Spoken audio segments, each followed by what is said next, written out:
need to have the rules changed at the local, like I'm talking city levels. Like we need cities to not take 2 or 3 or 4 or 5 or 8 or 9 or 18 months to like put a piece of paper from desk 1 to desk 2.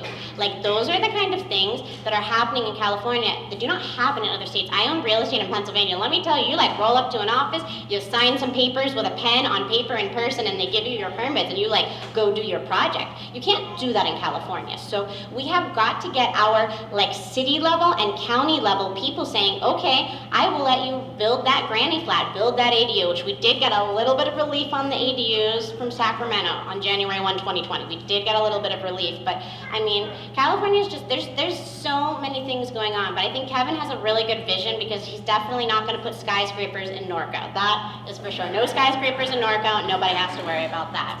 So, wanted to share that with you guys. All right, so I think you may have touched on some of this already. It says, considering current state election laws, what are the most exploitable vulnerabilities in our voting system? I don't know if you kind of covered some of that already. I'll just add, I don't know if you saw the Associated Press story the other day where they had election security folks are saying there needs to be an audit of California's election system because there are real vulnerabilities. So we'll just let that sort of speak for itself, perhaps. Then real quickly, you just touched on it, so I'd like you to continue. If elected as governor of California, will you and what can you do to push for an audit?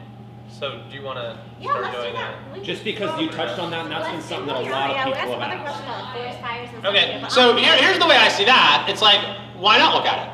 We just made a massive change to the way we do elections last year, where everyone, millions of people who did not request a ballot, were sent one. This has never been done. I don't know if it's ever been done in the country. It's certainly never been done in the state. And anytime you make a massive change in any policy area, of course you need to evaluate what the effect was and whether it serves the goal of the policy.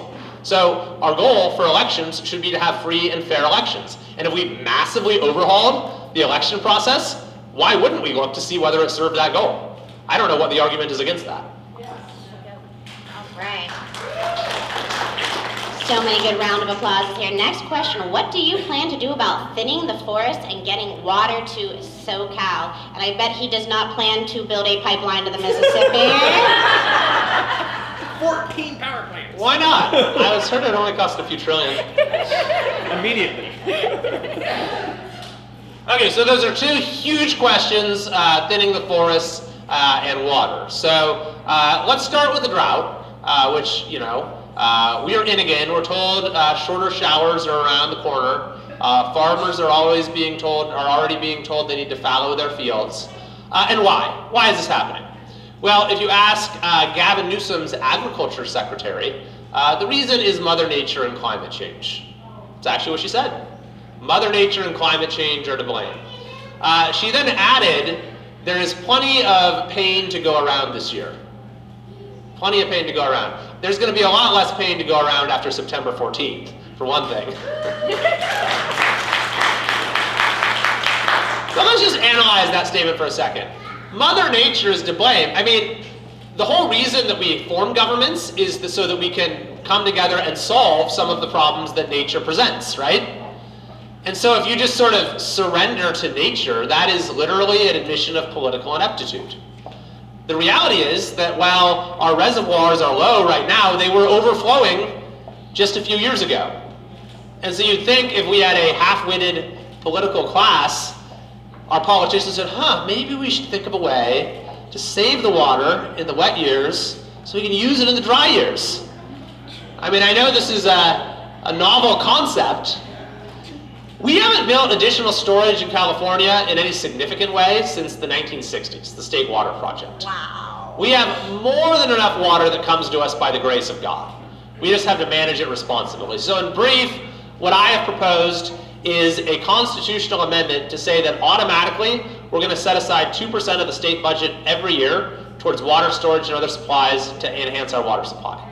And that would mean, you know, desalination where appropriate, conveyance, reservoirs, dams.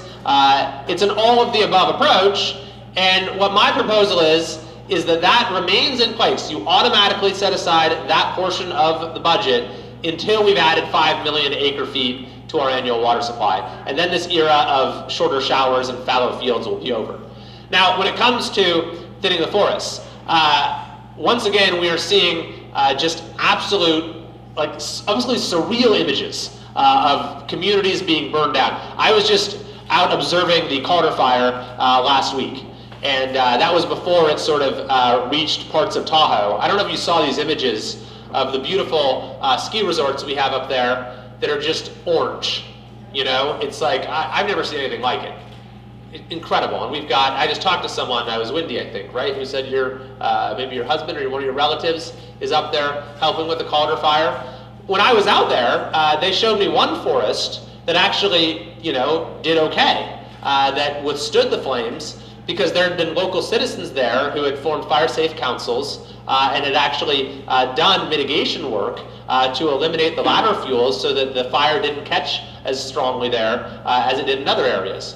Or to give you another example, in Madera and Fresno counties, there was the Creek Fire last year, huge fire. I think it was like the 4th or 5th largest in state history at the time. But the forest around Shaver Lake survived. It emerged basically unscathed. Now, if this was all climate change, as Gavin Newsom says it is, like, what, climate change, is it not present in that Shaver Lake forest? But it was present in the surrounding area? No, it's that if we managed every forest in the state the way we managed that forest, this wouldn't be happening. The forest would be healthier and more resilient. And you could look, for example, to Florida. Now, don't make California Florida. That's the big, you know, no on recall slogan, right? We don't want California to become Florida. If California were Florida, we would have treated over 45 times more acres of forest than we have this year. They actually understand how to prevent wildfires. Gavin Newsom claimed he was going around doing these projects. He said that he was doing like prescribed burns and fuel reduction on 90,000 acres. Now, even that is well short of what we need. Most experts say we need about 1 million acres per year that we need to be treating. The true number was actually about 1/7 of that. NPR did an investigation and found that Newsom was not being truthful. He was exaggerating by 690% the amount of work that was actually being done. But this is the reality of modern California. You know, we are told that we have to live with scarcity and rationing and cutbacks when it comes to our most basic needs. We're told that we just have to, you know, watch our communities burn down left and right. None of this is the way it has to be. You just look at other states that have responsible political leadership, and they don't have to make the sort of sacrifices that we do. And that's what it always is, the way it always is in California. We sacrifice the most, and we get the least in return. That was a fabulous answer on that. So the next question is, what are your thoughts on AB 1102? If you could maybe first tell us what AB 1102 is, because there are so many bills I can't know all of them. Yeah. So, but this one I think folks probably have heard of. So these arrived on the scene like a week ago or something. You know, it was actually during our last debate, if anyone watched that one. I don't know if it aired here. It was aired in parts of Northern California. But we come out of the debate, and the reporters there saying, "Have you heard about AB 455? And I said, no. Turns out that had been a bill about toll roads, so it was not necessarily one that I was following all that closely. But they were going to dramatically change it. In fact, change it entirely into a bill to impose something that our country has never seen before, to turn our state into a show me your papers society, where any establishment that you enter, you would have to, you know, provide personal medical information in order to get in. You know, a truly chilling concept. And this was 2 weeks before the legislature was to adjourn for the year. The legislature adjourns for the year next Friday. And so you ask, how could that even happen? Well, it was this procedure called gut and amend, where you take a bill that's already gone through the whole gauntlet of the legislative process, change it into something totally different so that it can skip all that and be rammed through without any meaningful opportunity for public input or deliberation or scrutiny. Now, thankfully, we had enough people who called in, who protested, who were prepared to rally, that AB 455 is done for the year. We got rid of that. So that was a big win. Now, I would keep an eye on Newsom, because if he survives the recall, you know, he has shown no hesitation about doing these things unilaterally. So that makes the recall all the more important. AB 1102, we still don't actually know what it's going to say because the language is not in print.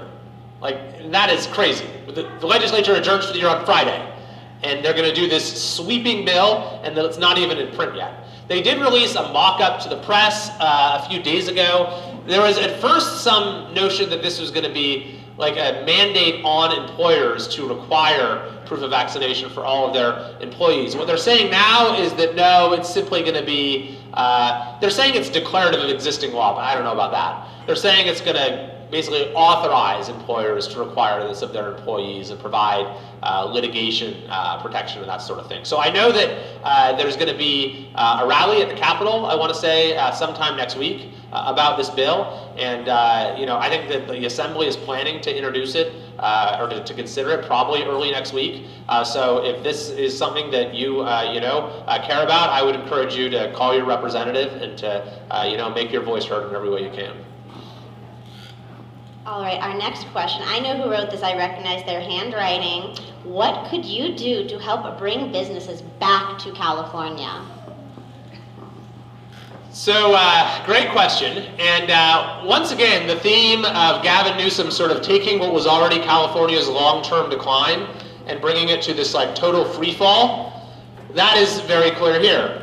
There's a study that just came out showing that in the first half of this year, the number of businesses leaving the state has doubled from what it was before. And you hear these news stories about the big companies that leave, right? Whatever it may be, Elon Musk, HP. I mean, there's a new one all the time, it seems like. But that's actually not the biggest part of the problem. The biggest part of the problem is what happens to small businesses. In fact, there's probably some small business owners in the room here, right? Got a few, there we go. And in fact, the regulations we have in California often are welcomed by big corporations because they have in-house compliance departments that can tell them what to do. They have lawyers on staff who can lower their litigation risk. They have large margins and economies of scale and can absorb the costs. And so, what it ends up being is basically a barrier to entry for small businesses, and it eliminates competition in a lot of ways. So this notion that California is anti-business, of course it is, but it's really anti-small business. And small businesses are, the lifeblood of our economy. They're what drives the character of our communities, and they are the establishments that bore the full cost of the COVID shutdowns. A lot of the big companies either were able to stay open, or they got exemptions like Hollywood because they're politically connected, or they were able to ride it out or make adjustments. But small businesses we've lost them in droves over the course of the last year and a half. You could probably think of places around here. Every community, has that neighborhood shop that's been on the corner for decades that's truly part of what brings the community together and is now gone, maybe never going to come back. So to answer your question, what can we actually do? I think that we need to start to, have a dramatic change in policy that is oriented towards supporting and empowering and encouraging small businesses. And I could go through a whole sort of litany of ways to do that. Some of the leading examples are Assembly Bill 5, that I know you're very familiar with, SJ, that put many independent contractors out of work. That only passed a couple years ago. What's known as the Private Attorney General's Act, which is this huge litigation, source of frivolous lawsuits that its special interests like trial lawyers and unions use to, basically can drive small businesses just out of business entirely. And then there's just a whole host of regulations in every single industry that can just be utterly crippling. And you talk to anyone in any field, and they can tell you their favorite 3 state agencies. I've used favorite very ironically, of course. And that is one thing that you could do as governor right off the bat, is you are the leader of the executive branch. And a lot of the damage to small businesses is done via the executive branch, because that's where the state agencies are housed. And so they churn out regulation after regulation after regulation. And as governor, you could do what you could to sort of roll a lot of that back and to put new leaders in charge of the agencies that say, no, we're actually going to have our state agencies serve the people of California rather than going around and harassing them. I'm so glad we got that question. It's a very important question. question, and I mean, we have so many entrepreneurs in California. This is the birthplace of innovation for this country. I mean, I'm from Pennsylvania, and I came to California to live the California dream. I'm a lifelong entrepreneur. I opened my first business when I was 9. I opened a face painting business. I had a tutoring business in high school where I tutored children in French and also English literature. I had an art business that I've had for the last 11 years before opening the real estate and mortgage brokerage. So, I mean, I'm a serial entrepreneur. And things like AB5 make it so that people are unable to earn an income here in the state of California in the way that we want to earn an income on our own time, our own schedule, with our own tools and our own clients. And California laws like to try to tell us how we can work and when we can work, and you know, there's so much that needs to be done. Like, first of all, I don't know if you guys know that it's $800 to have an LLC here in the state of California on $0 profits. As soon as you make $1, that $800 fee goes up exponentially based on how much money you make. So, I mean, there is just like, we could have an entire conference just on how can we make California more business friendly. Like, how about let's lower the state income tax while we're at it too. There's so many things. So I'm really glad we got that question. Yes, you're right. Taxes I didn't even mention. Right. So. I mean, we don't want to sound like, you know, everybody says, oh, politicians say no to taxes, okay? But like, actually, there is so much in California that would be so easy for Kevin Kiley to improve, because Kevin believes in entrepreneurs. He believes in small business owners. He believes in mom and pop shops. This is why Kevin has been fighting for the freelancers and the people harmed by AB5 for the last 2 years. When no other legislator stood up for us, people just said, oh, you know what Gavin said? Those aren't real jobs anyway. Those not real, fake jobs, fake news and fake jobs. Guess that's what Gavin thinks we are. But I mean, Kevin is somebody that loves small businesses, especially owned by real people and real families, more than anybody that I have ever interacted with in politics. And he has been there to have our back, and he will continue to have our back and make sure that all of our businesses can operate freely and fairly here in the state of California. That is something I know firsthand. So thank you for that question. All right, next question, kind of an interesting one. So this question is, how closely could you and Larry Elder collaborate in the case that either of you are elected to governor, and have you had any discussions with him in this respect? Well, yeah, I would hope that he'd be promoting what I'm doing on his radio show.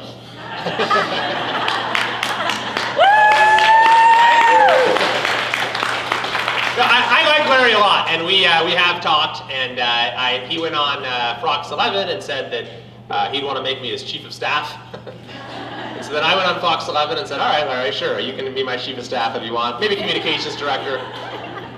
And that's, you know, the way I've viewed this whole election, is that I think the other candidates on the ballot are not my opponents, they're my teammates, you know, right? We're all on the same team here.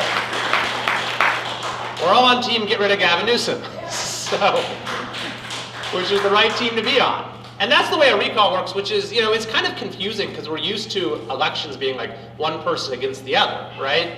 Where we have this procedure for recalls in California that's a 2-part process. And the first question is just a yes or no proposition. There's only 2 outcomes there. Either he's removed or he's not. And if he isn't, then neither me nor Larry or any of the other folks is going to be the new governor. So we all need to remain united, especially these last 10 days, in doing everything we can to get a yes vote. That's the most important thing. And you know, the voters are going to sort out the second question for themselves. I think that, you know, we're in a great position. I only entered the race 6 weeks ago, and we've continued to rise. We continue to gain momentum, and I'm really excited about where things are. And absolutely, I'd want to have Larry, as well as you know, a number of the other candidates in the race, as people whose wisdom and counsel and guidance and you know, and audience I could draw upon towards our shared goals of getting California turned around. That was great. I mean, my personal opinion about Larry Elder is, who is going to speak truth to power? If you guys have ever listened to Larry Elder, he likes to speak truth to power. Who is going to speak truth to power if he is the power? His radio show is a very, very powerful and fabulous giant speakerphone for spreading the good message, and I think that no matter who wins, this radio show will definitely be a part of continuing to get the news and the message out there about what is going on to make California amazing again. So our next question is, what can you do for Californians and these gun laws? These gun laws, as we know about these gun laws here.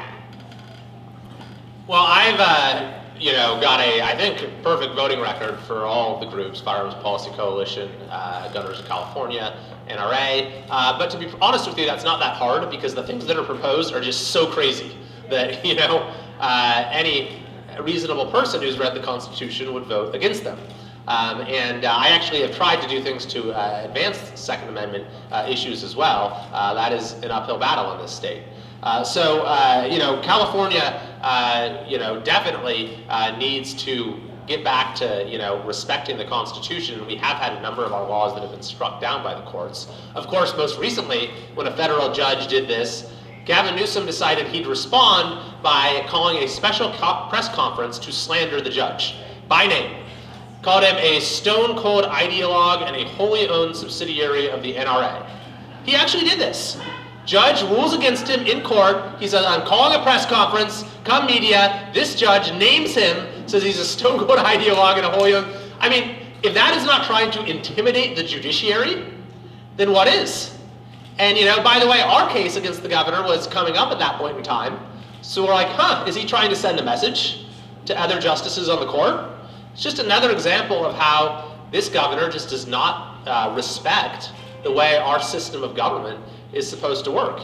And I'll say one other point on this, by the way, that as California has continued to go after law-abiding gun owners, somehow, using a gun for a criminal offense has become more acceptable. We continue to lower the penalties associated with that. Stealing a gun was actually reduced from a felony to a misdemeanor by Prop 47. The Attorney General's office has been very lax about sort of the people who are felons who are not allowed to own guns and making sure that they don't. And so it's another thing just in California where it's exactly the opposite of the way it's supposed to be. We pass these laws that make law-abiding citizens criminals overnight just based upon the property they have in their possession, and then we treat criminals with way too much leniency. And we're seeing the results of that, by the way, in rising crime rates and homicide rates like we haven't seen in decades in California.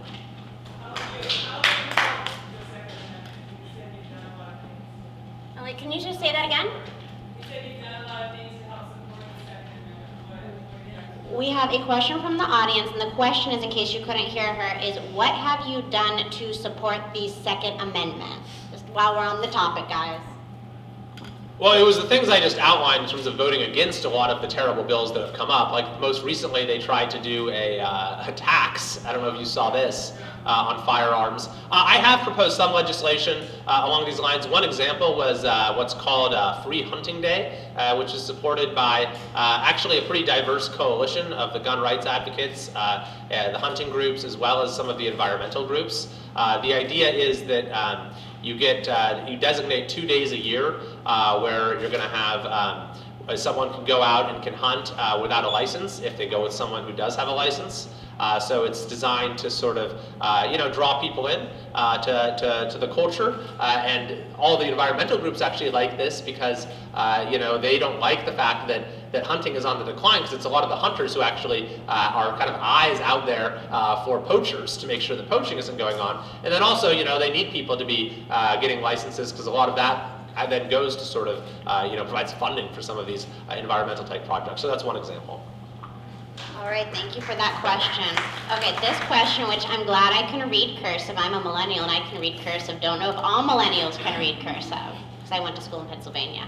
So this question is, how will you stop the wasted spending of our tax dollars? For example, about a mile long by our office was closed for 2 weeks while crew painted, and then 2 weeks later for another set of crew came in to take it apart and resurface and paint again. I mean, that's one example of many examples of things in California, endless projects, when will the project end? Nobody knows. Maybe Gavin knows, maybe he doesn't. But this is a great question of how are we going to stop wasted spending of tax dollars? Well, waste doesn't even begin to describe it. And, I include waste in a broad sense of the term. So there's a lot of waste that just results from ineptitude, incompetence, inefficiency of government. And then there's a lot of, in fact, you might say most, of our tax dollars that is not, doesn't go to actually serving the public. That's just sort of divvied up among special interests at our capital. Gavin Newsom just signed a $267 billion budget. That's the largest in state history by far. It's well over doubled just over the course of the last decade. And so all of this additional spending, and you look around and say, wow, look at all of these beautiful dams and reservoirs we have. Look at our perfectly paved roads. Look at our sterling public schools. No, of course not. Everything's just continued to get worse. And that's because we have a political system that does not serve the people of our state. It's totally captured by interest groups, and Gavin Newsom is the absolute epitome of that. And I've seen it every day in the legislature. We all saw it at the French Laundry. Remember who was hanging out with? Table full of lobbyists. And so they figured out how to just completely capture our state capital in order to serve their ends. And we could provide for our basic infrastructure needs and the things government is supposed to do for a lot less money. It was actually used for the sort of things that it's supposed to be used for. And roads are such a great example. We pay the highest gas taxes while driving over the deepest potholes. That's the reality of life in California. It's true. You take a cross-country trip, maybe people here have done that recently, and you notice a clear difference. Wow, I'm not like, I can actually drive here without, feel like I'm driving over a pothole every minute. And then I go to the gas station, it's like $1 cheaper. How does that work? And the first answer is that for many years, we've just been diverting funding that's supposed to go from transportation to other projects. The money comes in, it's supposed to go to roads, it doesn't go to roads. The second reason is that it just costs so much to build roads here. It costs 4 times more to build a mile of road in California than it does in Texas. And there are a lot of reasons for that, and I could go into some level of detail about that if you want, but we have sort of special interest giveaways and political obstacles that are in place to actually doing things efficiently. That's one of the main things that I think needs to be done to fix California state government, is to overhaul the way our state bureaucracy works, to make it modern, efficient, and performance-based. Goes for the DMV, the EDD, all these agencies. Yes, all right. We've got about 8 more note cards we need to get through. So, next question. What is your stance on bail reform? Prop 25 didn't pass, yet the legislature continues to try to pass a $0 bail law. So it did pass. The voters overturned what the legislature had done. This was a referendum, and the legislature passed this bail bill, and then the voters said, no, we don't want that. And this happened actually 4 separate times just on last year's ballot, where the people of California rejected something that the legislature did. With the bail law, with AB 5, they had a measure, Prop 22, to overturn that specifically for ride sharing, which passed overwhelmingly, although you had this court decision that recently said, no, the voters aren't allowed to do that. So we'll see how that all plays out. Then there were a couple other things. I think it was felon voting, maybe 18-year-old voting. There were a few other initiatives on the ballot last year that were put there by the main special interests that control the Capitol, like the one to go after Prop 13 that voters rejected. There was the dialysis one that voters rejected. So last year's election was actually a very clear sign that the voters of this state are, on a whole different plane than the politicians of this state. There's a big disconnect there. And so that's what, when I saw that gave me sort of renewed hope for the recall, that this is something that we could really make happen. But going back to the issue of bail, this has become a really thorny area, because you also have court rulings that have come down, and the legislature's trying to go out, and the people in the state have tried to get involved, and it all needs to be considered in the context of the just total liberalization of our criminal laws in California in a way that has actually undermined public safety while also depriving offenders of the tools they need to actually turn their lives around. I mean, I'm someone who believes strongly in rehabilitation, where it is done in a way that is evidence-based and designed to make sure that people, or to give people the greatest chances of safely reintegrating into society. But that's the exact opposite of what California has done. We've just decided to kind of let people out of prison early, left and right. We've essentially decriminalized a lot of things like drug use and retail theft. And the results are very high recidivism rates, putting huge pressure on county jails, and depriving law enforcement of the tools they need to keep our community safe. Prop 47 is maybe the clearest example of this. You know, this is the initiative, this is the reason you have people going into stores with calculators and adding up $950 and then going out and they can wave at the security camera because there's nothing really that can be done to them. Gavin Newsom supported Prop 47. Passed in 2014, was called the Safe Neighborhoods and Schools Act. I actually was a prosecutor